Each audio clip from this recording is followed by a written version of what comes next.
lost my speech. Oh my God. Are we starting right now?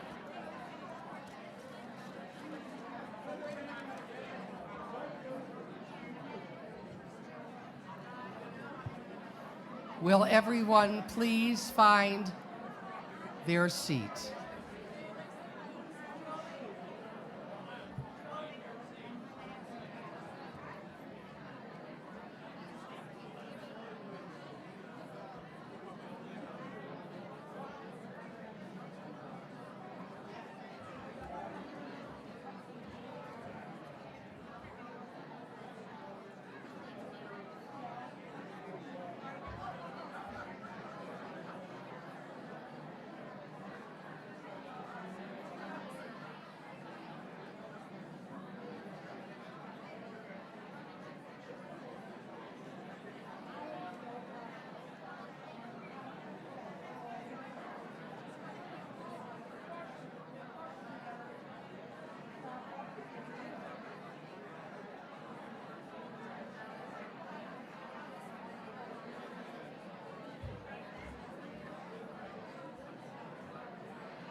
Those who are waiting in the lobby, please come in and have a seat.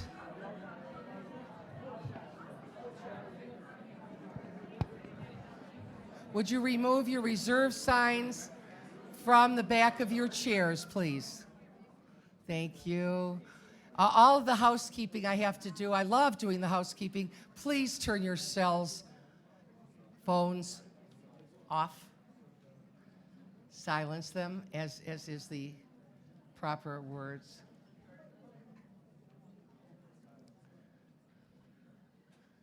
Well, just waiting a few minutes till everyone comes in. Where's my Sherry? Sherry Margolis Zaslow, where are you, my darling? Usually when at Oscar time, they're in the restroom.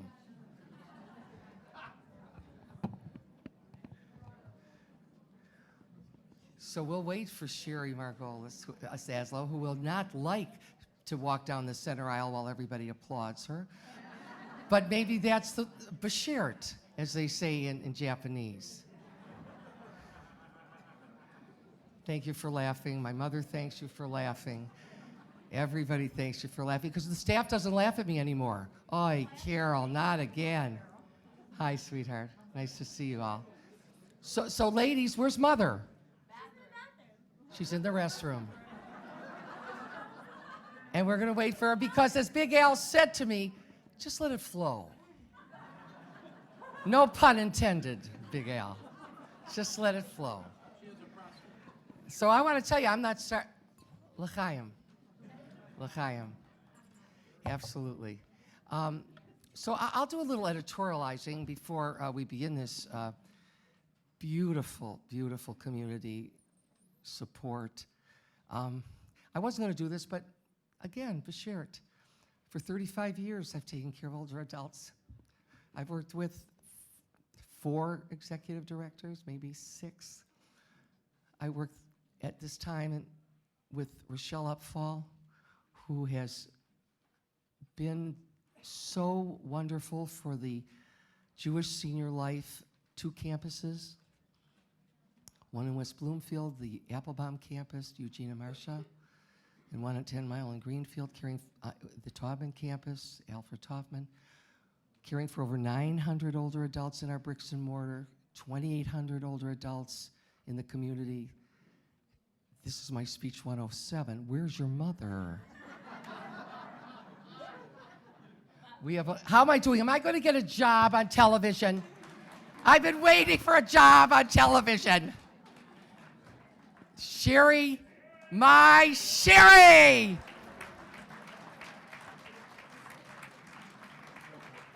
How long does it take you to go to the restroom? You need to get more beautiful, you know. Welcome, everyone.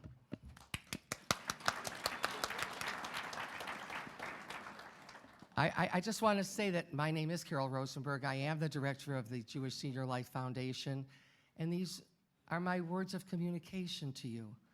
Communication. The communication that we use in our world today is through a variety of mediums. There are musics, arts, film, what else? Computers, television, radio, and books. And I don't even have to tell you about books. When you have aging services for the Holocaust survivors and their families, books are so precious to each and every one of you. How many of you have books on your shelf in your home? Come on, don't be shy. Tell the truth. How many of you have had Jeffrey's books on your shelf? Amen to that. And through all of these ways, we communicate. And where's Arthur Horowitz? Arthur, you're a hell of a communicator. And where's Carly Schwartz? Carla Schwartz, where are you? Where are you, you sweet, beautiful thing? Where are you? Carla? She was here. She must have escaped me. Murray Feldman is supposed to be here, but he's here. Where's Murray? In the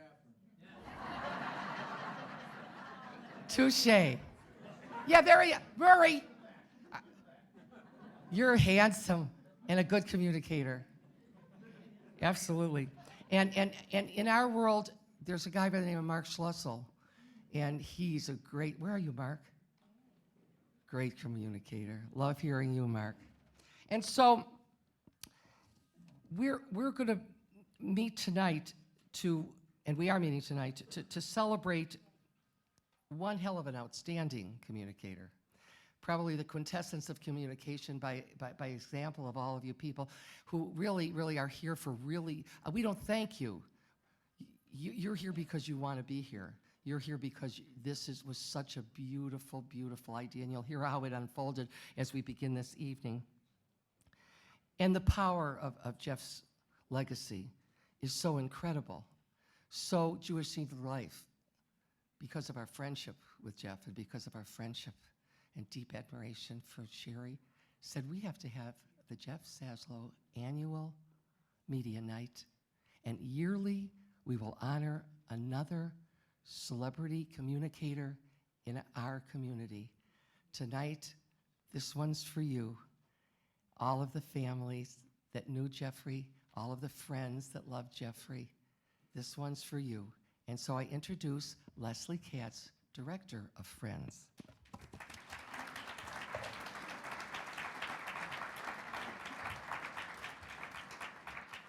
It's a little tall. Good evening. I'm Leslie Katz, the Director of Friends. Thank you all for joining us tonight. I'd like to introduce and recognize the leader of our organization, Rochelle Upfall, CEO of JSL. Rochelle, please. Thank you. I'd like to thank Rochelle and Carol Rosenberg, who's the director of the JSL Foundation, for being such strong advocates for Friends. Working with professionals as inspiring and as dedicated as Rochelle and Carol are is a true joy. Additionally, I extend my sincere gratitude to Beth Tryon and Renee Fine for all they've done to help make this evening a success. Thank you both.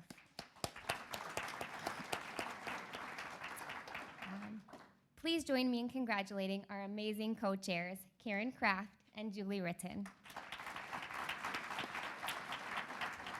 I know you'll be inspired by this significant program. When you leave, please take note of our information about Jewish Senior Life and Friends on the table in the foyer. My contact information is on your literature if you have any questions. Thank you. Now I welcome Karen Kraft and Julie Ritten.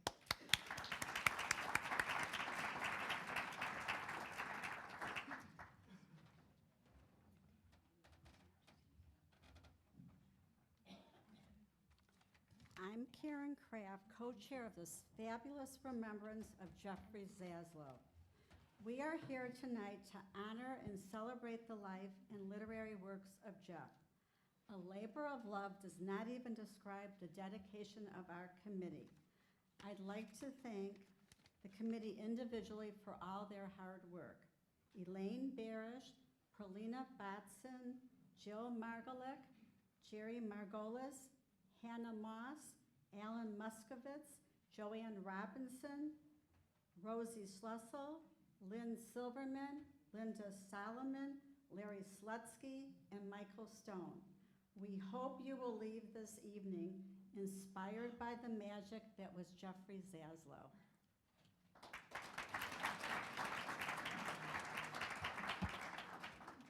Carol's going to kill me. I am just blown away by this crowd, and this is what a tribute and what an honor for us to have Adam, for the Zaslows to allow us to do this event. I thank you, thank you, thank you 100 times over.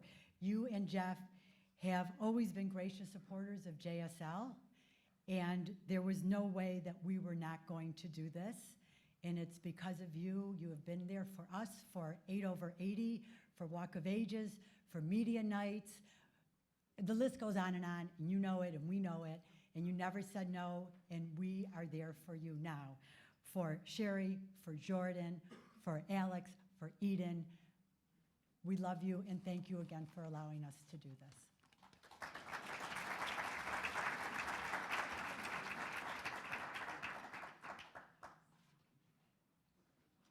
So that's all.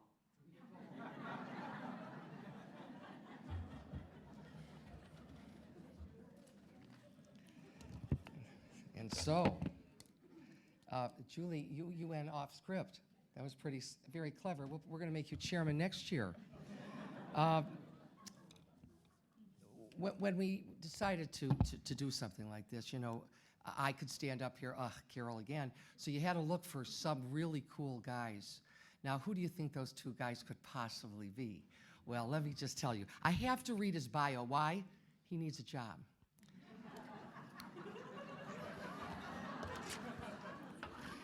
His name is Alan Muskovitz. Big Al! To the listeners of the Dick Purton Show in Detroit, Alan Muskovitz was known as Big Al Muscovito, working for the legendary National Broadcasting Hall of Famer for 18 years. Today, Al is a regular guest host on the Mitch Albom Show on WJR. Is that what you're doing now when I call you? When not on the air, he's a columnist for the Detroit Jewish News. You like him, Arthur? And can also be seen and heard as a dinner speaker, MC, commercial actor, and voiceover talent for television and radio. He will give you his resume after this evening's program. Now, where's that Mike Stoney Stone? Isn't he cute? Isn't he cute? He's very cute. And he has twins. Now, I'm so jealous of anybody who has twins. So mazel tov to the wives who have twins. That's all I can tell you. How old are they now, the twins? 14. Isn't that nice? Well, Mike Stoney Stone is the co-host of the highly rated Stoney and Bill morning radio show on 97.1 FM, The Ticket. He's been a fixture in Detroit radio for parts of the last 4 decades before joining The Ticket. Mike, you can hire me. I'll do that on the air. Mike was the co-host of the popular Stoney and the Wojo show on WDFN from 1994 to 2009. He has been a part of WXYZ TV Sunday Sports Update since 1997, and I watch you in bed with a cookie and milk every time you're on. Don't I, David? I love him, don't I? Okay, so If you think you've had a few laughs, watch these guys perform. Take it away, Big Al and Stoney.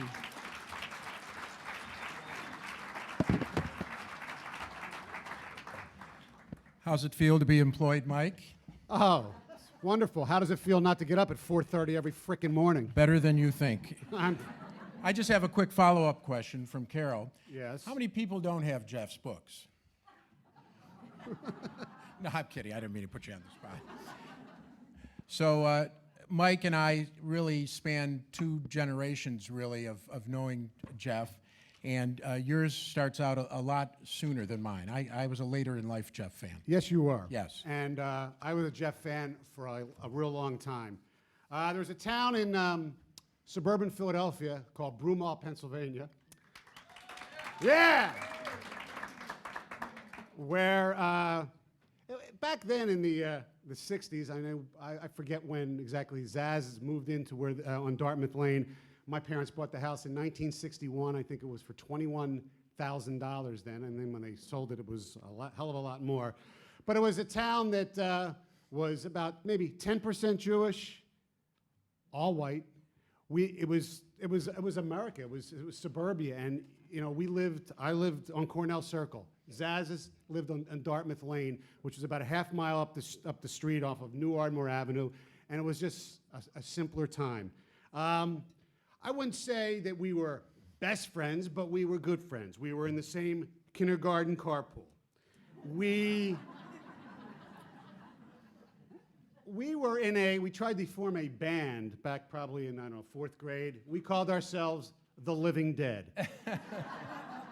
It was Jeff, myself, a guy named Jeff Dorman, Steve Polinsky, and Steve Glussman, and we had such great hits as When Will They Ever Learn, with lyrics like, when will the smoking stop and the robberies? Yes, as you can tell, nothing happened. Zaz was one of the only people I knew who had worse handwriting than I did. If you've ever had any kind of note or anything written by Zaz, and I can have the proof right here, their high school yearbook, that if you want to see afterwards, he could not write at all, at least as far as, cursive, yes, exactly, or printing. I remember the days we would play street hockey in the cul-de-sac right around Dartmouth Lane where they grew up with the Snydermans, and we'd put the nets up there, and sometimes Lisa would come out and actually play with us. I do remember those days. One thing about Zaz that always kind of bothered me, because I was the real sports freak. He wasn't. He had like real interests, not just sports. If my memory is correct, and it could be wrong, he was the only person I knew that had his bar mitzvah on Thanksgiving. And in 1971... You're talking about that day? That day. In 1971, Oklahoma played Nebraska. And considering, all right, now hold. Oklahoma played Nebraska in one of the biggest college football games of all time. We couldn't watch it because it was at Zaz's bar mitzvah. Now, a few weeks later was my bar mitzvah. What was the theme? I gotta know. We didn't have frickin' themes back then. And they didn't cost what they cost now. Anyway, so, and at Zaz's bar mitzvah, he wore like a pink suit. This is my bar mitzvah. Here's Zaz right here. And here's me. So as you can see, They come back. no, those weren't my glasses. That was Dean Sandler. I probably remember every single guy up there. Anyway, we were different in other ways too. I was a camp person. Zaz was a shore person. Every summer he went down the shore and would come back with stories of paper routes at the Atlantic City Press and all the kind of great stuff he did. But it was his writing, even at a young age. I mean, Al, he would write for his school paper, the Mar News, which I have one copy right here. This is just the one. Next year, I'll be, in 20 years, this is in 1976, I'll be 37, married and pregnant with a 4th child. He was close. The years were off. He had 3, so he pretty much knew what he was going to do. Let's see, how else were we different? Both of our fathers were in the real estate business, and they actually went at each other on a supermarket that was going to be built with a highway in the back of his house. My father's company built the supermarket, Harry Zaslow was opposed to it, and we actually had a debate in junior high school about it that was kind of interesting. Zaz's mom, Naomi, worked for the school district. She did everything. She she was like the PR director of the schools. My mom shopped and bitched at everybody. That was the little difference. As my wife can attest. In student council, Zaz was the president. I was the vice president. I campaigned on a fake promise of bringing Bruce Springsteen to our high school. Now, it wasn't that outrageous back in 1975 because he wasn't that huge. We had to settle. I was away at summer camp. Zaz, I came back, he said, Stoney, I couldn't do this. We got Livingston Taylor, James Taylor's brother. That wasn't bad. Hey, that's pretty good.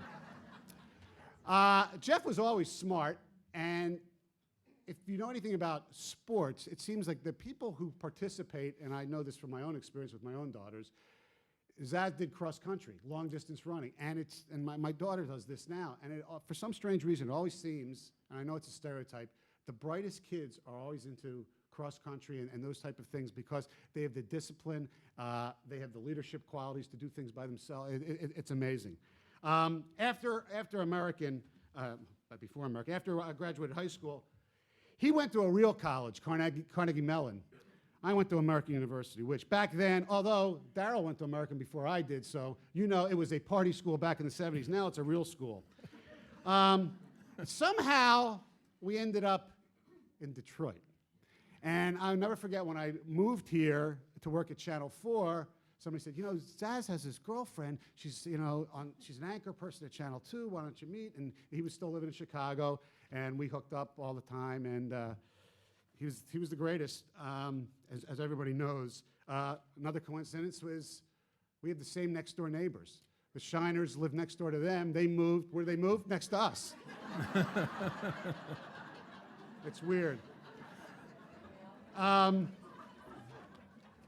But the best thing about Jeff was he always cared about everybody else more than himself. And I always, every once in a while, I always say to myself, why couldn't I be that? And sometimes I'm so focused on myself.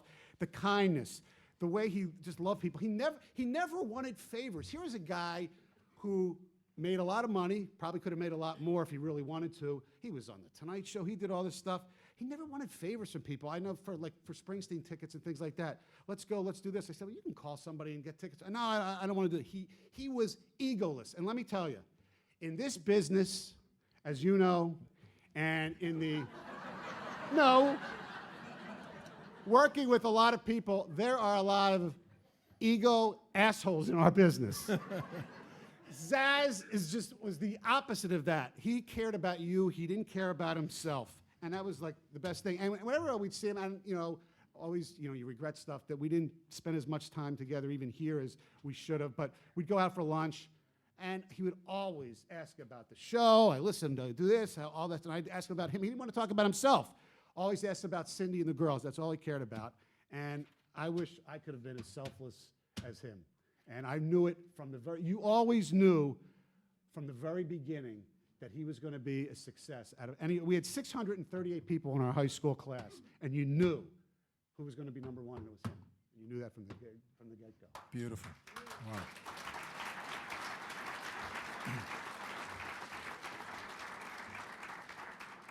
It's the first time I've ever heard any of that, and it's fantastic. Had I known, we would have found a kid that was a lot more like Jeff that could have spoken about it. But since you were...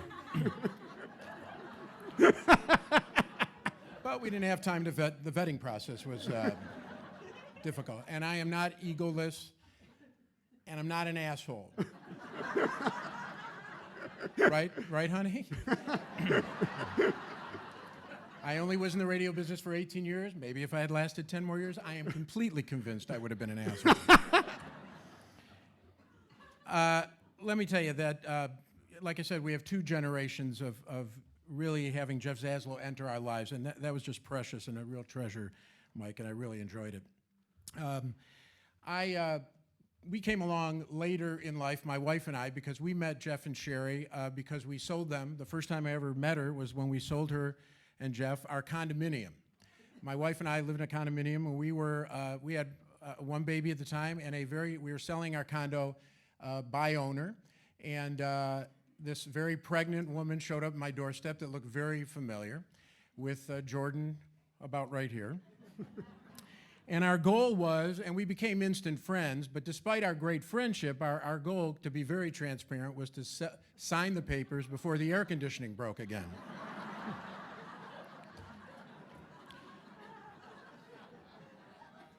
But we did leave them. I think we didn't charge you for the shelves that are there. They're free. They were free because we couldn't get them off the walls, and we didn't charge you.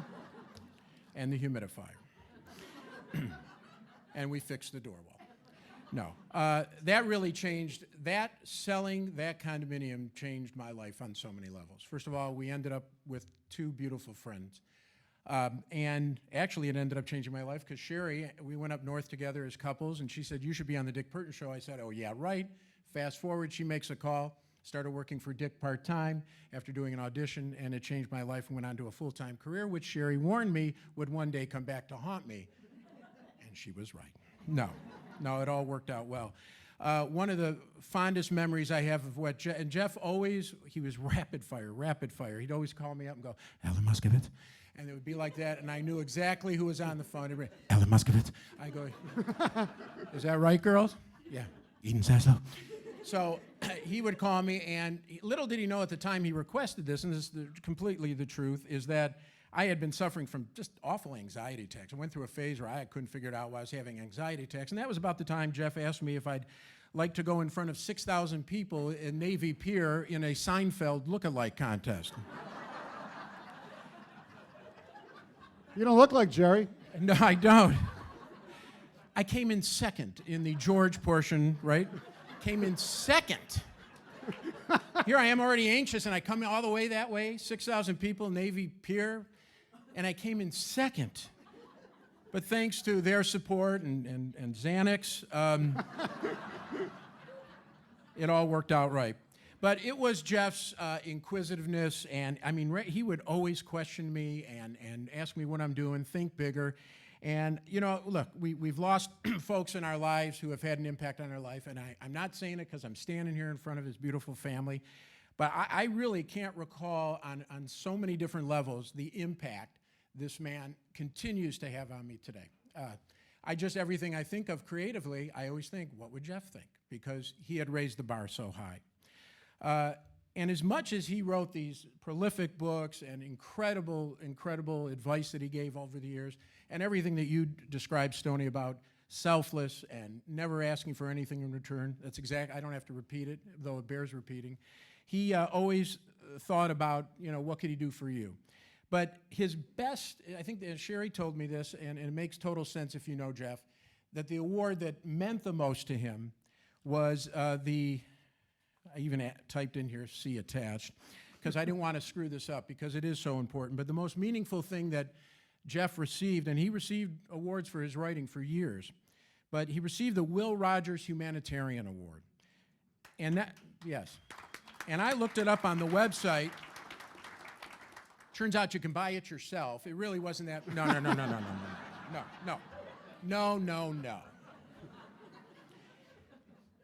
It was for a column that he wrote and helped 47,000 disadvantaged children, 47,000. For 12 years, he hosted an annual singles party for charity, Zaz Bash, which drew 7,000 readers a year and resulted in 78 marriages. But I know, and Sherry will tell you, that the Will Rogers Humanitarian Award meant the most to him. This is a man that has New York Best Time sellers all over the list of bestsellers. Whatever it was, this is what was so meaningful to him. So awards aside, that, describes Jeff to a T. So many people these days live 100 years, over 100 years. In 53 years, the man lived a lifetime of good. And that's what sustains you guys. I know it's what sustains me when I think about him, because I shake my head every time I do think about him. And one thing I thought of, too, was that, he wrote the books about Sully and Gabby and Randy, and Jeff didn't go to them and say, "Hey, I got an idea for a book about your life story." These impactful, incredible, world-famous people who have made major impacts on people came to him and said, "You're the guy that's got to write this book." I mean, that to me says it all. So I always say, who writes the book about Jeff? Well, it's all here tonight, because this book just is an endless book. The chapters will keep going on and on and on, because we wanted this night so those feelings would continue and his legacy would continue, because, you know, the wristbands, what would Jesus, I changed it to what would Jeff do? Except we ran out of colors. All the colors are gone on the wristbands. So that's how I feel tonight. I am so blessed to have had him in my life. The girls and Sherry, everybody's so proud of how they continue the legacy. And that's why we're here tonight. And next year it'll be held in June in San Diego.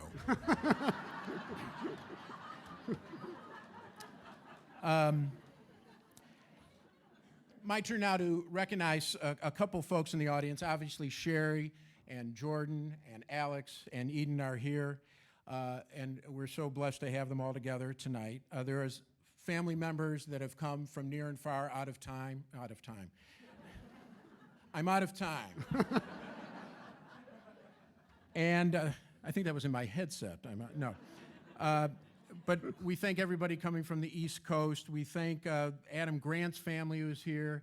He's such a good boy. He wrote a best-selling book himself you're going to hear about.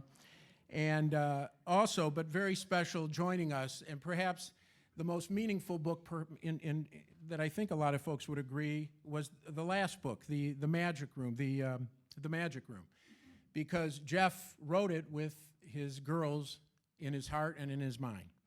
And tonight, we are so happy that she had traveled to be here. I want to introduce you and just recognize her by having her stand up along with her daughter from the Becker's Bridal, Shelley Becker and Alyssa Pung, her daughter. Where are you guys? What? Corey.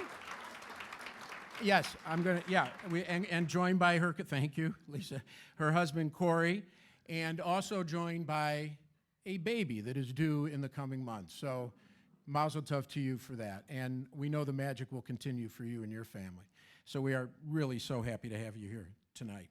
So nobody, maybe except this man, and I think you even said to me before we came up here that I know that Jeff was I thought, the biggest Bruce Springsteen fan ever, but you set the record straight. You were way ahead. Yeah, I mean, you said... Not way ahead, but pretty far. Yeah, we were both kind of obsessed with something really stupid. Right. And it worked out. Yes. It worked out. Well, we're about to see a video in just a moment that we put together that will feature one of Bruce's songs, and also a very special guest appearance by a certain Zaslow daughter, Jordan, in it. And I want you to be aware of that when you're listening to it. And I want to take a special thanks to Adam Luger, who's 26 and knows how to use Final Cut Pro on a Mac computer.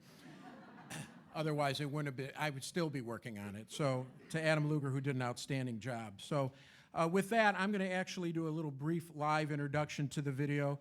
And I did fail to mention, I'm sorry, not only our Adam Grant's parents here, but his grandparents as well. So thank you for being here. Oi, would I have had big trouble. So if our video folks are ready, I think we can begin.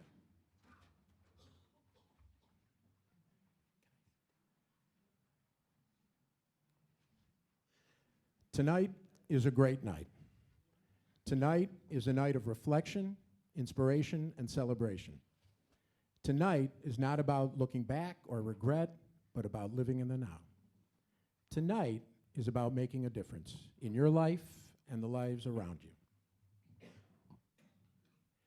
It's what Jeff would want us to do. That's Jeff's legacy. A legacy of love that we honor tonight. And I think we're missing the sound. We're going to have to start over. I'm sorry. Comic relief. Guys, do you have the sound? Like a vision, she That's better. dances across the porch as the radio plays. Roy Orbison singing for the lonely. Hey, that's me and I want you only. Don't turn me home again, I just can't face myself alone again.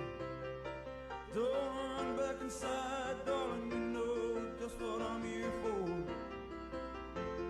So you're scared and you're thinking that maybe we ain't that young anymore. Sure, little faith is made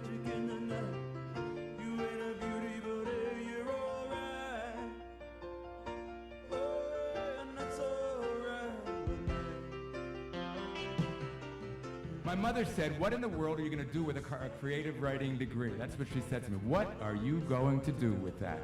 And I said to her, I said, well, I'm going to write, I'm going to be creative, I'm going to get a job, but I didn't really know. And then I went and lived in her basement for 30 years. No, I didn't do that. But it all worked out really well. It's going to work out well. Some of you might be wondering, what are you going to do with your lives? It's all going to work out well. You're the smartest and the best, and it's going to work out great. I feel like my experience as an advice columnist was helpful as I went about writing that book with Randy. I once got a letter from a guy who said, it's Passover, he's feeling very constipated eating all that matzah, do I have any advice? These are the questions I would get. So I thought a good product would be fiber matzah, and the slogan could be, let my people go. Either that or you could take Exodus Lax or Matzah Musil too, you know. People ask me, they say, what do your books have in common? And I think they're all about love, a love of family, a love of friends, a love of a sense of duty, and a love of life. And so have a good rest of the day, and when you get home tonight, hug the people you care about. I'll be in the lobby and I'll sign your book if you'd like, but thank you for waking up this morning and seeing me. Thank you very much. I realized from being in that store, my job as a father is not to tell my daughters what dress to wear, not to tell them what to do. My job is to tell my girls I love them. And Sherry that I love her too, obviously.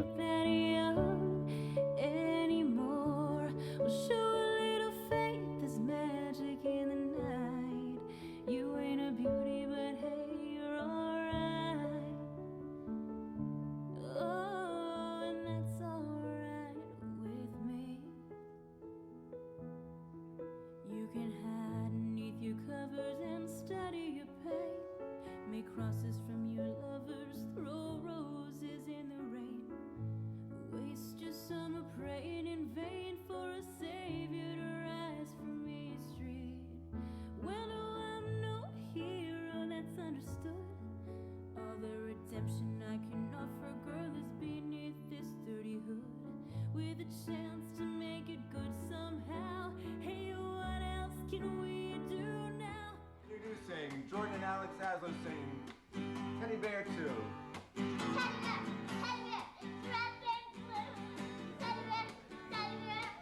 I love you.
Alex, I could watch that clip every single time. I am going to make that a screensaver on my computer. There's a lot of favorite parts in there, but I don't know. It's tough to top that one. It is tough to top the look on your face. Well, we have a very special guest tonight. We could not have really chosen a better person to join us tonight as our inaugural guest speaker for the first annual Jeffrey Zaslow Media Night. And I think it's safe to say that Adam Grant would not have it any other way. I'm quoting Adam when he said, "To millions of beloved readers, Jeff Zaslow was the wise, witty advice columnist who replaced Ann Landers, and the best-selling author who inspired us to pursue and savor the most meaningful moments in life. But to me and countless other writers," Adam says, "Jeff was a devoted mentor who gave countless hours of his time and energy to help aspiring writers and authors. My book is dedicated to his legacy, and I could not have written it without him." Mike? Yeah. Okay. It would actually require a separate event to adequately tell you about Adam's accomplishments, but we'll give you the Reader's Digest version. Born and raised here in the Detroit area, PhD and master's degree from the University of Michigan in organized psychology and his BA from Harvard, magna cum laude with highest honors, Phi Beta Kappa honors, and the John Harvard Scholarship for highest academic achievement. I can relate. Yeah, right. When he wasn't studying in school, and it's hard to believe that ever happened, Adam did find time to become an All-American and Junior Olympic springboard diver. Based on all this, and I can't speak for Al, but it's abundantly clear that Adam and I have absolutely nothing in common. Mike, I think it's safe to say 100% I'm with you, and Although you're probably good on the cannonball. I did it here at Tamashan. I was a little kid right after having... I did, you're right, absolutely, and I'm proud of it, Mike. Thank you for pointing that out. I've lost 35 pounds, by the way, in the last 4 years. Yeah. Did I say that out loud? I didn't even know. Actually, nobody knows my SAT score except my wife, Debbie, which we will never reveal to this day. Even waterboarding will not get it out of me, and I won't. But it only gets better for Adam. He has been recognized as the single highest rated professor in the Wharton MBA program, where he is a tenured professor, one of Business Week's favorite professors, and one of the world's top 40 business professors under 40. Just the fact that you're under 40 is annoying in itself. Ditto. Adam's speaking and consulting clients include Google, Apple, Microsoft, the UN, the U.S. Department of State, Facebook, J.P. Morgan, the Royal Bank of Scotland, and several branches of our armed services. And like Jeff, Adam has found ways to use his profession to give back to the community. He's designed several experimental learning activities based on The Apprentice, in which students have raised over $175,000 for the Make-A-Wish Foundation while developing leadership, networking, and collaboration skills. I don't know what you're doing with the UN, but it ain't working.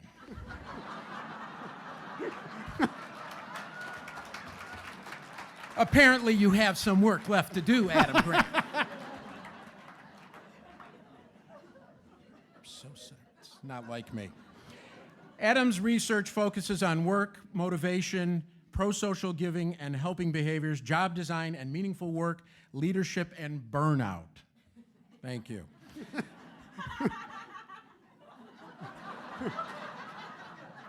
We'll be joined by Sherry and the two daughters in just a couple minutes. Based on what we've already, wasn't that funny, Jordan? Based on what we've already told you, it should come as no surprise that Adam has been the recipient of numerous awards representing the fields of education, industry, management, science, and psychology. He is the author of Give and Take, A Revolutionary Approach to Success, a New York Times and Wall Street Journal best-selling book that is being translated into more than 24 languages. And what could only be described as Beshert, and this really is amazing, he has a passion and does professionally perform magic.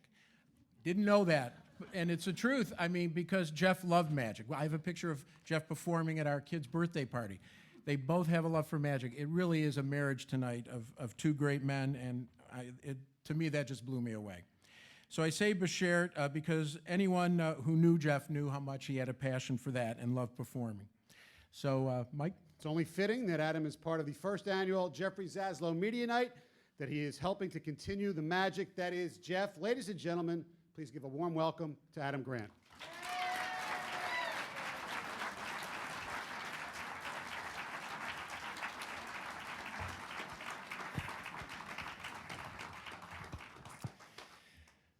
Well, 8.5 years ago, I never would have imagined standing here. It was the last time I was at Tamashanner. It was when my wife and Allison and I got married.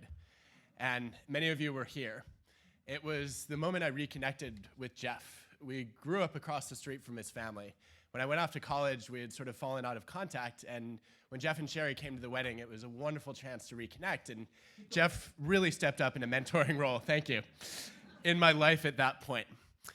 I think we're here tonight to celebrate a really extraordinary life, a life that ended too early, but lives on in all of our hearts.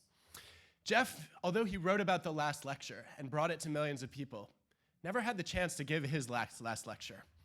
And in preparing for tonight, I began to wonder, what would Jeff have said if he were standing on stage for the last time? I don't know what words he would have chosen, but I do know how he would have made you feel. He would have dazzled you with humor, enlightened you with wisdom, and inspired you to think about how you could live a more meaningful and purposeful life. Now that's a tall order for tonight. I want to try to do something slightly more modest. I just want to capture a tiny sliver of what made Jeff such a special person and what I've learned from him in the past few years and over the course of the past few decades as well. And I want to do it as Jeff would have done, with just a pinch of entertainment and a dash of insight. The last conversation I ever had with Jeff was in preparing for my book tour. I asked him, how do you speak to crowds of thousands of people? And he said, well, it's very simple. I just make them laugh. And I said, how do you know that they'll laugh? He said, I don't. That's why I bring funny video clips. Which, in homage to Jeff, I have done tonight. And Al, in a moment, you will get your payback with one of those video clips. Now, I'll never forget the day that I met Jeff. Roughly, it was 22 years, 5 months, and 3 days ago, give or take. I was 11, and he had moved in with his family right across the street, although as corrected tonight, apparently it was really diagonal. I think that still counts as across the street. Don't you? We were at a neighborhood barbecue, and this guy with very sort of scraggly, curly hair came over. He was supposed to be interacting with the grown-ups, but instead he came to shoot baskets with me. And you've got to picture me being about 1.5 feet shorter and even nerdier than I look right now. And Jeff introduced himself and immediately challenged me to a game of horse. And I'm thinking, how in the world am I going to win this game? And then Jeff proceeds to shoot about 17 air balls in a row. And I think, I've got this. Well, we're neck and neck. We each get an H, and then an O, and then an R, and then an S. And all of a sudden, he loses the ability to shoot. I'm not sure why at the time. Later, I began to believe that Jeff really wanted me to win. I now know he was just a terrible athlete. But what was interesting was the reason Jeff lost that game of horse was he spent most of the time asking me questions about who I was, what I valued, what I was studying in school, what I was passionate about. And it was the first time I ever remember having a conversation with an adult outside of my family who actually treated me like another adult. And as a very shy, slightly socially awkward kid, it was a great moment to start thinking about coming out of my shell. And even though we had just met, I had this uncanny sense that this guy who had just met me really cared about me. Plus, I had kicked his ass in horse. And for me, that was really the first of many signs that Jeff was what I've come to call a giver. I think we heard it from Mike already, that Jeff was the most selfless person I've ever met. In technical terms, now that I'm in academia and gathered a couple of letters known as PH and D, I can tell you that we actually would describe him as a mensch. And it was amazing to me, all the different ways that he would help others without asking for anything back. I was able to dig up a letter that he wrote to his Orlando roommates circa 1983, right after he moved to Chicago, when he actually gave the croissant out of his mouth to a homeless person, and then sought out that person several days, bringing food from the hotel that he was staying at the time to make sure that this guy was fed. And then other people who gathered in the area started to catch on, and pretty soon there was a mid-50s African-American woman with a mustache asking him for money. And Jeff gave her every single coin he had in his pocket. And, we can all think of these moments. The Zaz Bash came up a moment ago, and I'd just like to set the record straight here and say that when Jeff was told, 78 marriages, that's pretty great, he was very quick to point out, well, that led to 79 divorces. Because there was one couple that hated each other so much, they wanted to get married just so they could divorce again. And I think that kind of humility was just par for the course with him.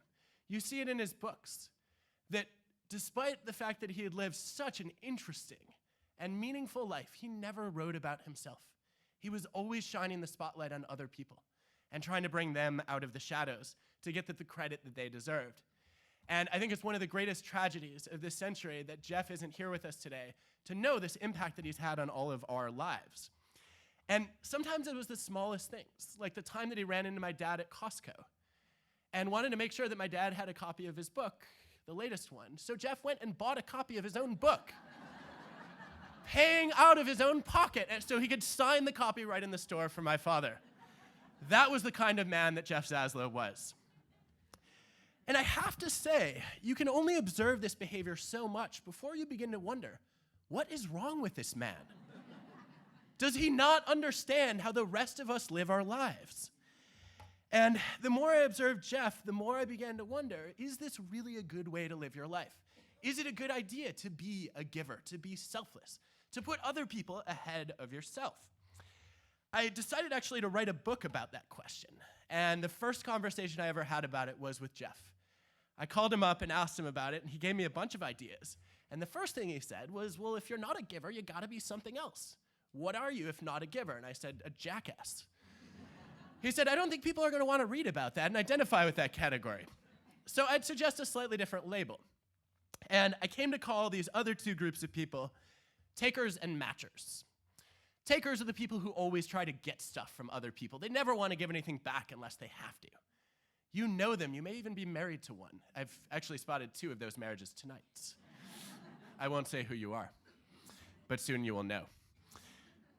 The takers are the people who have specialized in things like social loafing and free riding and are always trying to make sure that they get the best from others and give nothing back. And if you're ever surrounded by even a couple takers, pretty soon you will start to be paranoid, worrying that others are out to get you. And I just wanted to bring that to life tonight. So I'd like you to just look around the room. I know a lot of people know each other well. And I'd like you to identify the most paranoid person here. And in a moment, I'm going to ask you to point to that person.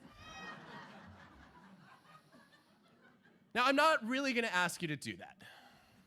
But the way you would know if they're that person was your first thought, oh my God, they're all going to point at me. Where is the nearest exit? Well, I think Jeff actually made it possible for us to experience the opposite of paranoia.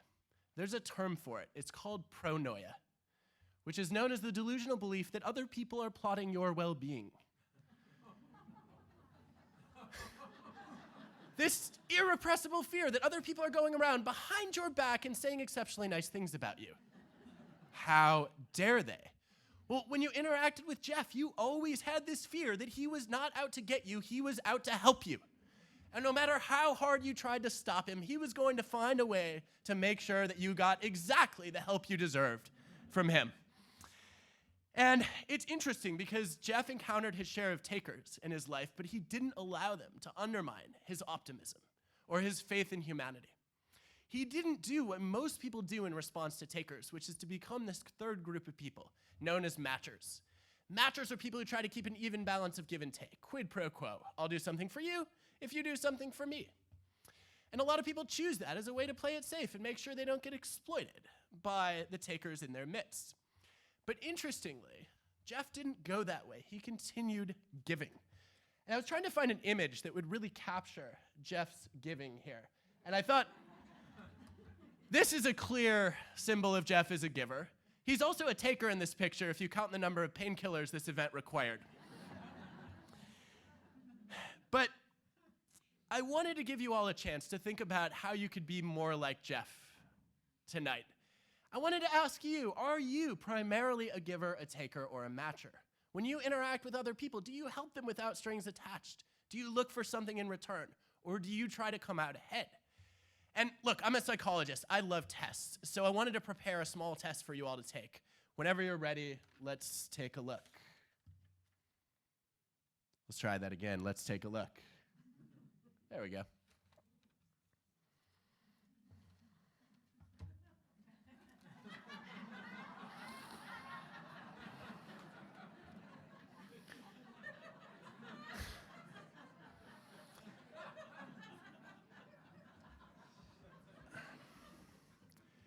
Now, I have a sneaking feeling that what Jeff would have said at this moment is that the longer it took you to laugh at this cartoon, the more likely it is that you are a taker. And I got to wondering, if we look at Jeff's career, he had lots of ups and downs. Was it really a good idea to be a giver? Would he have been better off as a taker or a matcher? And I actually went to look at some data. So there were data on engineers. And in engineering, we want to know what happens to your productivity based on doing favors for others versus getting favors back. There were medical students. What happens to your grades in medical school is a function of how much you like helping others. And my personal favorite, salespeople. What happens to your sales revenue based on how much you support your colleagues and your customers? Well, it turns out there's one group among the givers, the takers, and the matchers who consistently underperforms. And it is actually the givers. And this made me worried about following Jeff's example. In engineering, the least productive people are the ones who do more favors than they get back. They're so busy doing other people's jobs, they run out of time and energy to get their own work done. In medicine, the lowest grades belong to the students who agree most strongly with statements like, "I love helping others," which suggests the doctor you ought to trust today is the one who came to medical school with no desire to help anybody. And then in sales, the lowest revenue accrues to the people who work the hardest to help others. Now, I used to work in sales, and I found this a little puzzling. So I found a guy who had an extraordinarily high giver score and, let's say, the least revenue in the history of his company. And I asked him, how do you explain this? Why do you suck at your job? I didn't ask it that way. But what is the cost of generosity for you? And he said, well, can I be honest with you? And I said, no, as a researcher, I want you to lie to me. Yes, please be honest. And he said, well, if I could be 100% candid, I care so deeply about my customers that I would never sell them one of our crappy products. And I think this is really sad news for givers, and I think that we can all recall moments when we worried that Jeff was overextending himself, that he was going too far to support other people and not securing his oxygen mask before assisting others. And as I thought about this, I was reminded of one of the great philosophers of our time, who actually introduced this idea of givers and takers around the time that I was marveling at Jeff's stance. And I wanted to roll a quick video clip on this because I think it captures how many of us look at the givers in our lives. And it will also give you a close look at exactly who Big Al resembles. Still a 31 waist? Yep, since college. Hey, Lena Small's on this list. Lena Small? Yeah, the girl I was going to call for a date, she was unlisted, and now here's her number. Oh, you're not gonna cop a girl's phone number off an AIDS charity list. Lane, you should admire me. I'm aspiring to date a giving person. But you're a taking person. That's why I should date a giving person. If I date a taking person, everyone's taking. No one's giving. It's bedlam.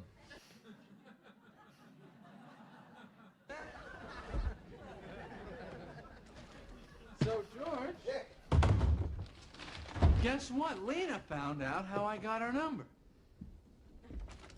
Really? How'd you do that? A friend of Susan's. My Susan? Why'd you tell her?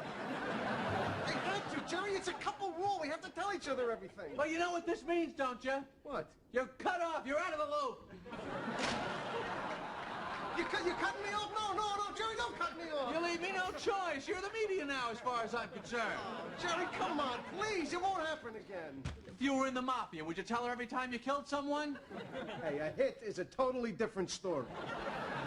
I don't know, George. So Lena was upset, huh?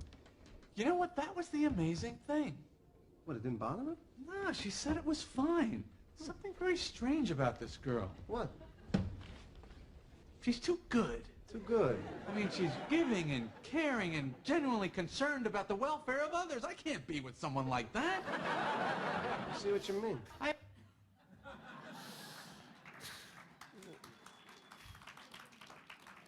It's funny because it's true, right?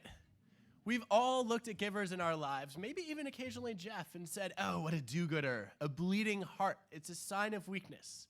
Which led me to wonder, who rises to the top if givers are the ones who burn out and sacrifice themselves? Is it the takers or the matchers who perform the best? I wanted to go get a quick vote. How many think the takers are typically the most successful? Raise your hands, please. How many think the matchers are the most successful? And how many of you didn't raise your hands? Thank you so much for your participation tonight. You would have just failed my class. Now, let me start with some good news that would have pleased Jeff. The takers do not rise to the top. They tend to succeed quickly, but also fail quickly, and they fail at the hands of matchers. If you are a matcher, you believe in an eye for an eye, a just world, what goes around comes around. And when it doesn't, you know it's time to step up and become what you might call the karma police. There is nothing a matcher hates more than seeing a taker act selfishly and get away with it. That's just not fair. And so if you are a true matcher and you meet a taker, you just feel like it's your mission in life to punish the hell out of that person. And that way justice is served. Well, Jeff actually took great joy, I think, in punishing takers and seeing them get a little bit of a taste of their own medicine, right? Even if it was something as simple as dangling $1 on an invisible string on vacation and watching these people who are so desperate to pick up $1 make a fool of themselves chasing it around, laughing hysterically from under a bridge. And I think that what's amazing about this is that this group of people that I've come to call matchers, these people who love fairness and justice, are actually plotting the demise of the selfish bastards among us. And I think we need more of these people. I think that one of the things you should also realize, though, that Jeff understood intuitively, is sometimes takers will fall by their own sword. Because there is a group of people who hates to see takers fail more than anything else. These are the people who want to make sure that takers always suffer.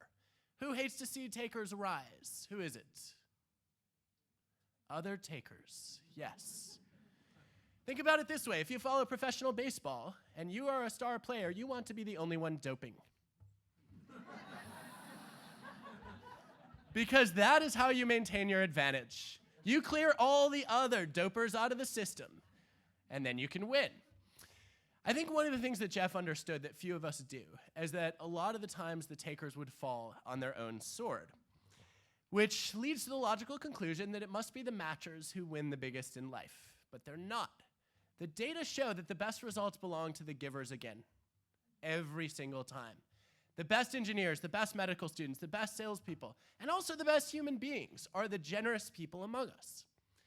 And I think this is something we can really see if we track Jeff's career. I think he understood something that Thomas Jefferson observed centuries ago, which is that if you light somebody else's candle, it doesn't darken yours. And Jeff was constantly looking for ways to light other people's candles. And there's some specific things that I've taken away from watching him do this that I think we can all emulate. I want to talk to you a little bit about how I've applied some of his advice and also what we can all do with it. The first thing that I saw Jeff do over and over again is kind of captured in the antithesis of this cartoon, which he drew over 30 years ago. It was a story of really what happened to Jeff when he arrived in Chicago and all of a sudden had to work in the business district. And he found people to be callous and cold and cutthroat. And he decided that he did not want to be one of those people. And he spent the rest of his life doing as many 5-minute favors as possible. I got one email forwarded from a child who, at this point, was 24, but right around his bar mitzvah had written in response to a column that Jeff wrote that he found really touching. Jeff wrote him a full-page letter back, in detail, and apologized for taking an entire week to get back to him when he'd gotten over 500 fan emails. Now, I know that email only took Jeff 5 minutes, but it was something that stuck with this kid for the next decade, that led him to feel like somebody out there valued him, noticed him, and appreciated him. And I think one of the most amazing things about Jeff, if you look at those kinds of behaviors, is he was never too important for somebody else, no matter who they were, no matter who they stood in the world. And I think that that's something we could probably all do more of, right? A few more 5-minute favors every day and every week, following in his footsteps. Now, I was a beneficiary of one of these 5-minute favors. When I called Jeff to talk about this idea I had for a book, he said, "I like the topic of writing about generosity, but I don't feel like you have a good hook there." And what Jeff understood is that giving to other people, helping other people, is not the same as being nice to them. He could have easily taken that call with me and said, "Great idea, good luck," and just been a cheerleader. And instead, he gave me some tough love, which really prompted me to reflect on what's the best way to present this set of ideas. Now, I think when Jeff did that, some people found it a little bit challenging to interpret, right? Here's this guy that's incredibly compassionate, and now he's being a little bit hard on you. Where's that coming from? I would say that a lot of us confuse generosity with niceness, and we shouldn't, right? Sometimes the best thing you can do to help other people is to give them the critical feedback that they did not want to hear, but that they needed to hear. And this is especially hard for some of you if you come from one country that confuses nice with generosity more than any other, because it's the nicest country on the planet. Anyone know what that is? It's not the United States. Think a little bit brisker and further north. Canada. In the 1970s, there was a Toronto radio station that said, we need more Canadian pride. We want to have a national slogan, like as American as apple pie. So they invite Canadians to fill in the blank as Canadian as ... Now I'm thinking the winning entry is going to be as Canadian as ice hockey, or as Canadian as maple syrup. But no, 4 million Canadians voted for the best demonstration of Canadian nice that you will ever find. They voted for the national slogan, I kid you not, as Canadian as possible under the circumstances.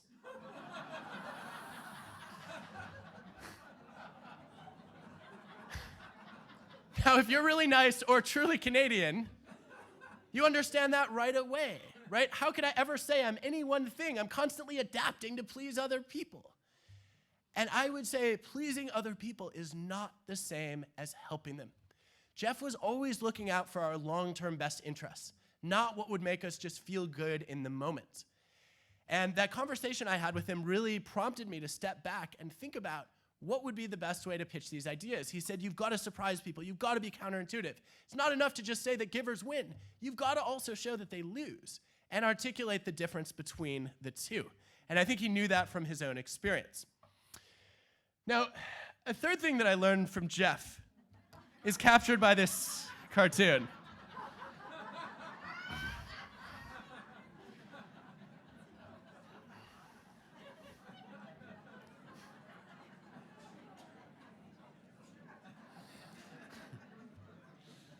Jeff was constantly testing people, right? He would put you in situations like this and then watch what you would do. And if you walked away with his chair, most people in Jeff's shoes would say, I'm done with you. But Jeff was always looking for the potential in other people. He saw more potential in others than they saw, in fact, in themselves. And in doing that, he, I think, inspired all of us to raise our aspirations, to aim higher than we thought possible. I felt this personally. When I was in the middle of writing my book, I called him for some advice. And Jeff, this time, decided I was onto something of value. And he said, I can't believe this. The little schnitzel from across the street is going to be famous.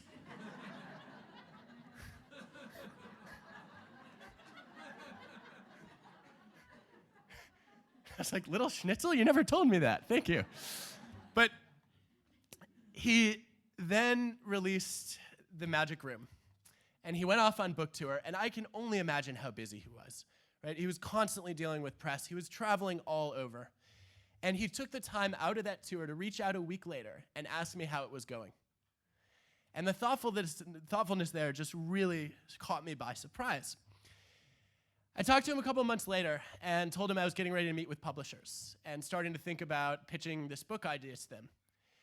And Jeff said, I think you're going to do great. Here's to hoping that you're the next Malcolm Gladwell. Now, I don't know what Jeff was thinking when he said that. Because, let's face it, I don't have an afro. I did realize at some point, though, that he probably was thinking back to the days when he met me, and there is a lot of similarity between an afro and a Jewfro.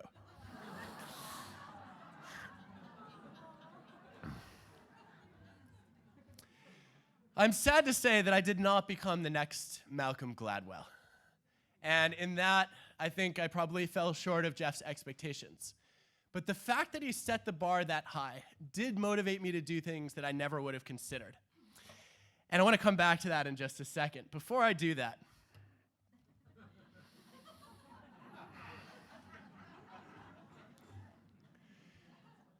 Jeff selected himself into a business where he had to self-promote. Right? An author lives by the ability to get ideas out into the world. So how does somebody who's generous and humble self-promote? Well, he does it in his own clever way. Many of you know the story of when he was interviewing for this position to replace a famous advice columnist. And he was asked, you're only 28 years old. What do you know? What could you possibly teach other people who are writing in for advice? And Jeff said, well, I may be only 28, but I have the wisdom of a 29-year-old. And I thought about that in one of the most challenging situations that I faced professionally. At 25 years old, I was asked to stand in front of a group of 1-star and 2-star generals in the United States Air Force. On average, they were twice my age. They had flown typically 3,000 miles per person. Some managed multi-billion-dollar budgets. They'd done bombings in multiple countries. And they had really, really cool nicknames like Striker and Gunner and Iceman. And I was supposed to come in and teach these people twice my age something about leadership. And I walked in and I tried to enlighten them a little bit, and then I read the feedback forms. And the representative comment that stuck with me to this day was, there was more knowledge and experience in the audience than on the podium. Followed by such gems as, you might want to quit your day job and go back to magic. And I was like, yes, I will. Thank you very much. There were also a few people who pointed their guns at me during the session, which was not a good feeling. But I was thinking about this, and I think just as we heard earlier from Mike and Al, the what would Jeff do question stuck with me. And I started thinking about, how would Jeff walk into a situation like this, right? What is the line that he would bring in? And Jeff was always willing to call out the elephant in the room, right? He would point out the uncomfortable thing that nobody else was willing to speak. And so I decided, I had signed up for one more of these sessions before they were going to fire me. And I walked in and I said, okay, we're going to do this the Zaz way. And my very opening line was, okay, I understand that we're going to be here for 4 hours together. And I know what you all are thinking right now. What can I possibly learn from a professor who's 12 years old? And one of the guys shot back, no, come on, you got to be at least 13. I delivered the exact same material, but by acknowledging the position that I was in, I think I was able to form a much more authentic connection with these guys. And the feedback forms looked quite different. They included statements such as, wow, for a 13-year-old, Adam doesn't have very much hair. And it went much better. And I've tried to keep that lesson with me ever since that happened, about speaking modestly, about being humble. And I had a great opportunity to try to put that to test a few months ago. I was asked to create a video trailer for my book. And again, the question was, what would Jeff do? I don't want to go and tell people how great my ideas are. I don't want to feel like I'm self-promoting. So what's the self-deprecating way to do this? And I want to show you what we ended up coming up with. And this is the video that I hope Jeff would have wanted me to create instead of the one that I was asked to create.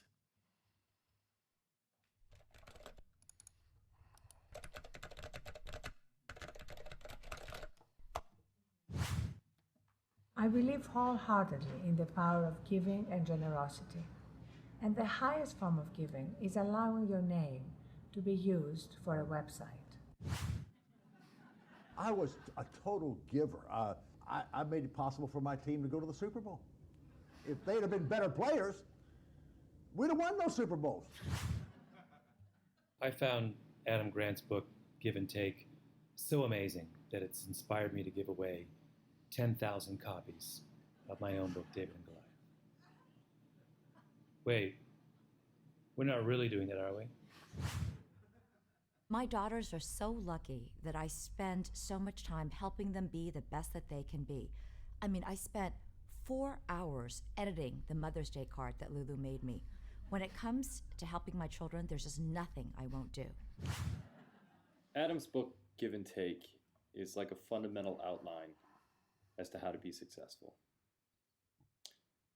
Can you at least get me a copy of the book so I know what I'm talking about?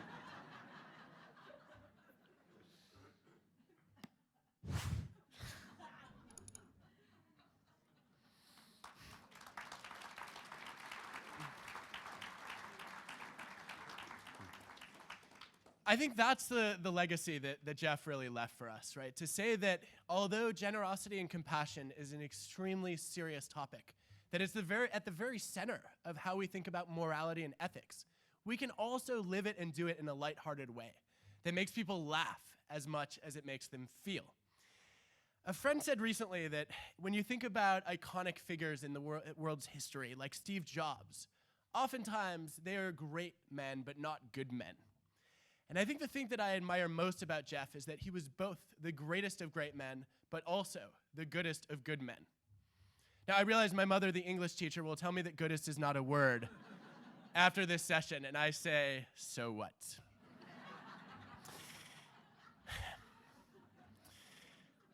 Now, one of the things that I didn't expect to happen in the past year and a half after dedicating my book to Jeff is that people who knew him would come out of the woodwork and reach out with their stories.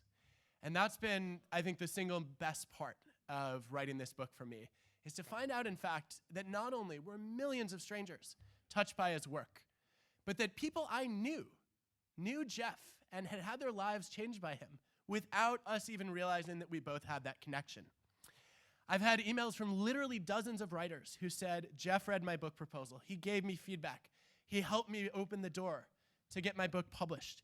And he did all of this quietly behind the scenes, never asking for anything, not even a thank you note or a word of gratitude. But I think the most moving of all was a note that came from Brad Epstein. Brad was an executive in healthcare, and he and I had actually worked together about 6 years ago on a project. And Brad reached out, he had looked at the opening page of my book and stopped in his tracks and said, Jeff Zaslow, did you know him? And he sends me this email. And I said, no, there are a lot of Jeff Zaslows in the world. Must be a different guy. How did you know him? And Brad said, well, Jeff was actually my roommate after college. We lived together in our mid-20s. And I had no idea that they knew each other. And Brad, I think like all of us, was as devastated by our loss as he was inspired by every interaction that he had with Jeff. And I think Brad really summed up the impact that Jeff has had on all of us with a really beautiful statement that has stuck with me. There is not a day that I don't go by thinking about it and thinking about how I can live that way more. Brad said, I miss the light that Jeff added to the world. Yet I can see the glow from countless candles that he lit. And I think that's what this room and this evening represents. We are all candles lit by Jeff Zaslow. We are all also candles lit by Sherry and Jordan and Alex and Eden, who are carrying forward his legacy. And I think the single best thing we can all do to show other people in the world what it's like to have known Jeff Zaslow is to try to light other people's candles in his memory and in his honor. Thank you.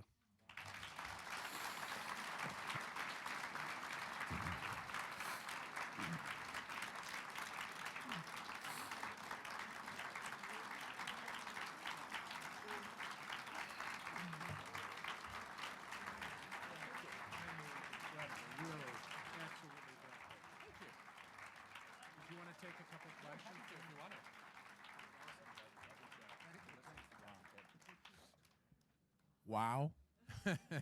In a word, wow. How many of you are now thinking twice about taking a cookie home from the sweet table? Am I right or wrong? Adam is graciously, it's breathtaking. This is a shining example of a younger generation that will be impacted, already has been impacted, and will for years to come. Could you ask for anything that would be more representative of Jeff Zaslow than Adam Grant? Wow.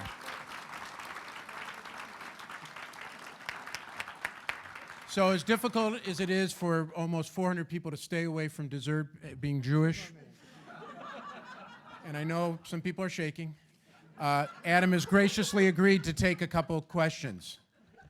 But before he takes a couple questions, we said to Adam, we would be very happy to give you an honorarium. He said, absolutely not. Let us pay for your plane ride here. Where did he come from? Buffalo, New York.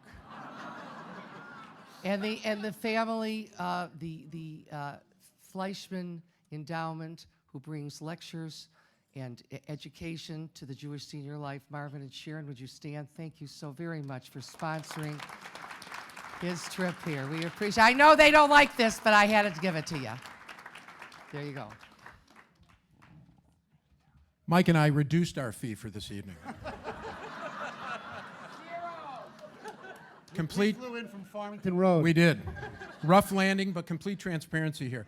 I want to add one thing because I will lay in bed tonight and I know I'll go, oh my God, I forgot.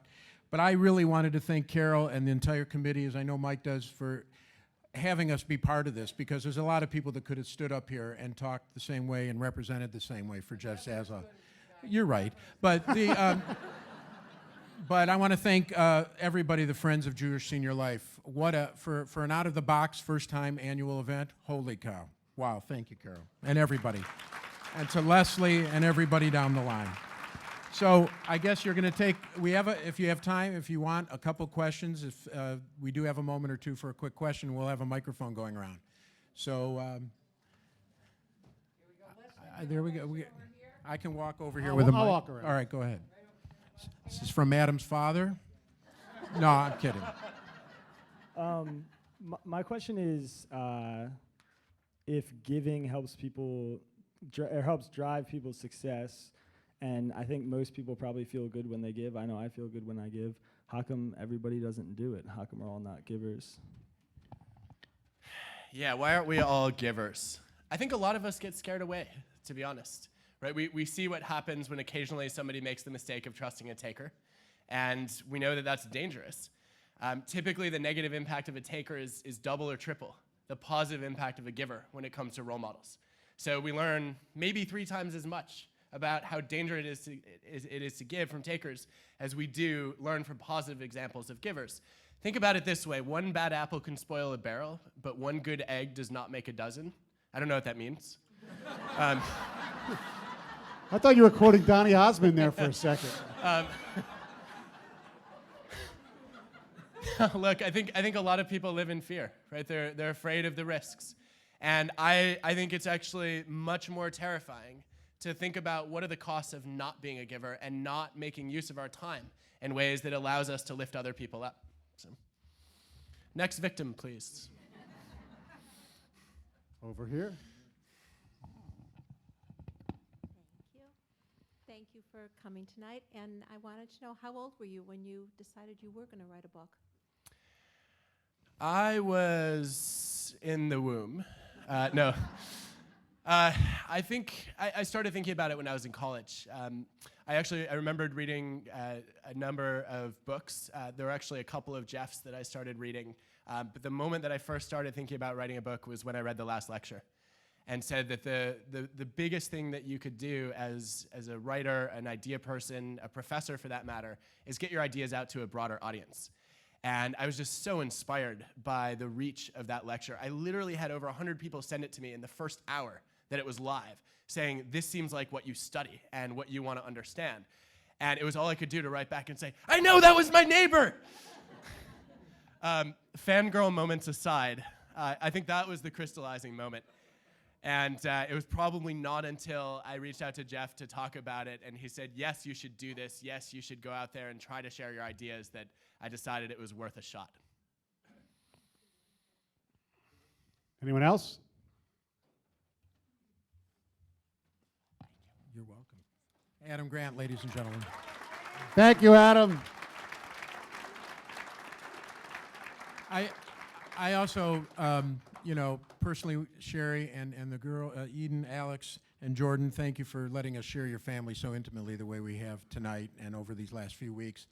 And just to remind you, because I couldn't get over it, when I found it on YouTube by myself at 1 in the morning, I found Jordan singing that Bruce Springsteen song, which was recorded well before Jeff passed away. This was not recorded in memory or in honor of Jeff. It was recorded because Jeff was a huge Springsteen fan, and she recorded it way before this ever happened. And that's what makes it so special, and it was one of Jeff's favorites, of course, as it is the whole family. That was amazing. Man. Wasn't it? I never knew you could sing. Yeah. We're told that you can do comedy.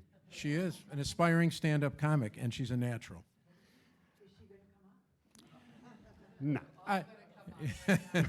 Right. All right, ladies and gentlemen, let's please welcome Jeff's beautiful wife, Sherry, and their 3 incredible daughters, Jordan, Alex, and Eden.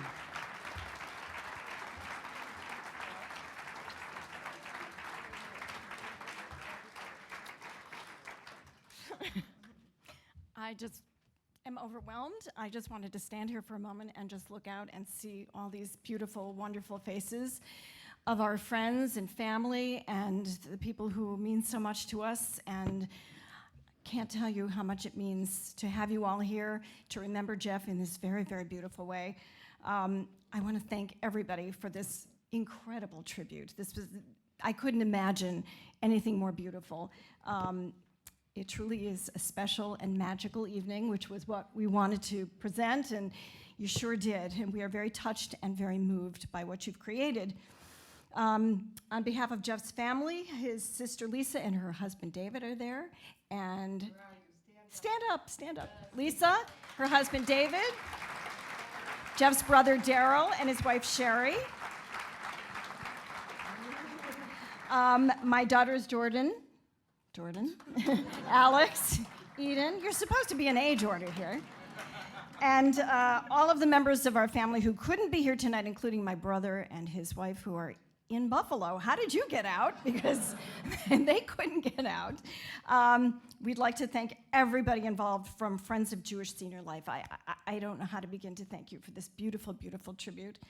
The whole planning committee for your months of work. Just amazing. When we first sat down and I had nothing to do with it, but I was there for the first meeting and never dreamed that it would be anything so spectacular. You've done a really, really wonderful job of portraying the different parts of Jeff's life, his personal life and his professional life, all linked together by one thing, and that's the importance of love.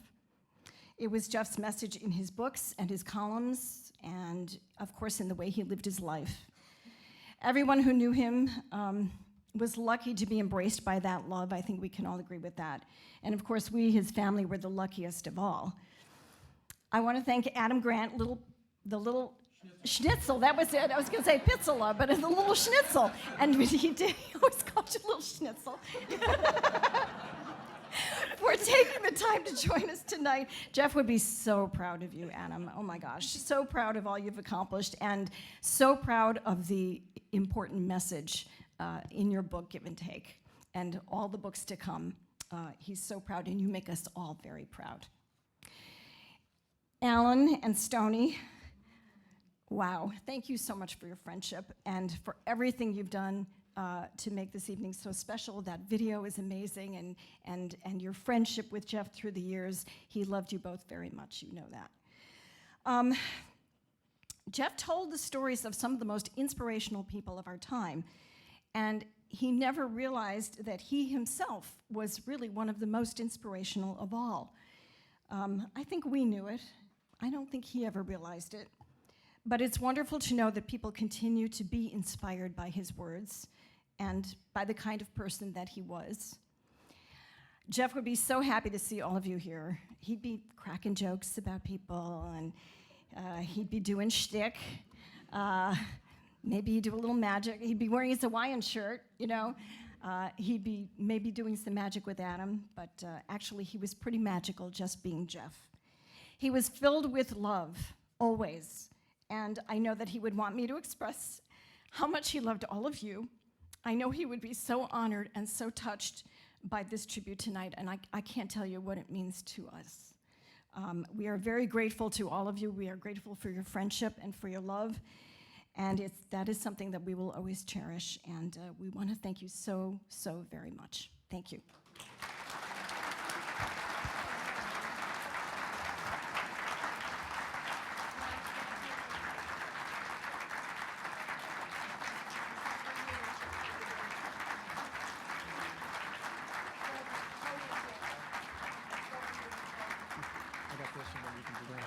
Sherry and girls.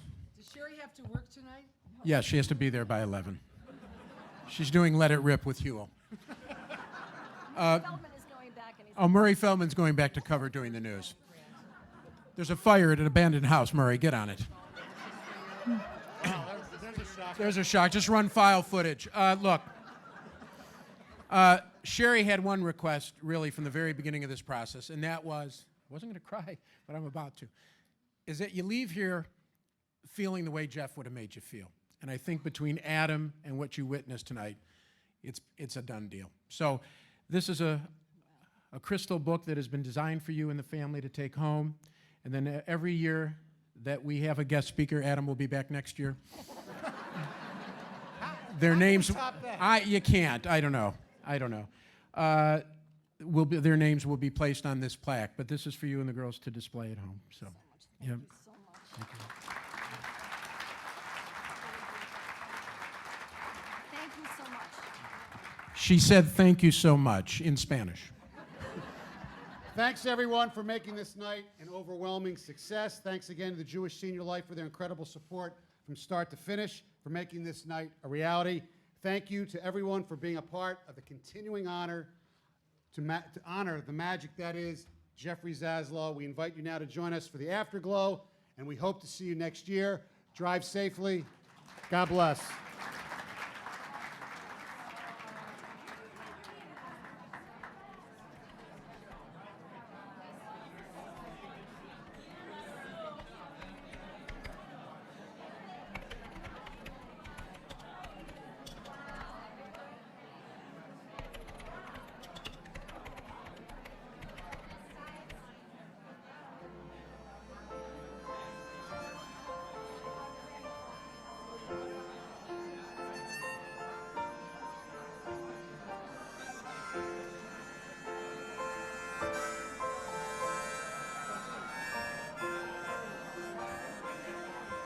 The screen door slams, Mary's dress waves. Like a vision she dances across the porch as the radio plays. Roy Orbison singing for the lonely. Hey, that's me and I want you only. Don't turn me home again, I just can't face myself alone again. Don't run back inside, darling, you know just what I'm here for. So you're scared and you're thinking that maybe we ain't that young anymore. Show a little faith, there's magic in the night. You ain't a beauty, but hey, you're alright. Oh, and that's alright. My mother said, what in the world are you going to do with a creative writing degree? That's what she said to me. What are you going to do with that? And I said, well, I'm going to write, I'm going to be creative, I'm going to get a job, but I didn't really know. And then I went and lived in her basement for 30 years. No, I didn't do that. But it all worked out really well. It's going to work out well. Some of you might be wondering, what are you going to do with your lives? It's all going to work out well. You're the smartest and the best, and it's going to work out great. I feel like my experience as an advice columnist was helpful as I went about writing that book with Randy. I once got a letter from a guy who said, it's Passover, he's feeling very constipated eating all that matzah, do I have any advice? These are the questions I would get. So I thought a good product would be fiber matzah, and the slogan could be, let my people go. Either that or you could take Exodus Lax or Matzah Musil too, you know. People ask me, they say, what do your books have in common? And I think they're all about love, a love of family, a love of friends, a love of a sense of duty, and a love of life. And so have a good rest of the day, and when you get home tonight, hug the people you care about. I'll be in the lobby and I'll sign your book if you'd like, but thank you for waking up this morning and seeing me. Thank you very much. I realized from being in that store, my job as a father is not to tell my daughters what dress to wear, not to tell them what to do. My job is to tell my girls I love them. And Sherry that I love her too, obviously. Anymore. Well, show a little faith, there's magic in the night. You ain't a beauty, but hey, you're alright. Oh, and that's alright with me. You can hide beneath your covers and study your pain.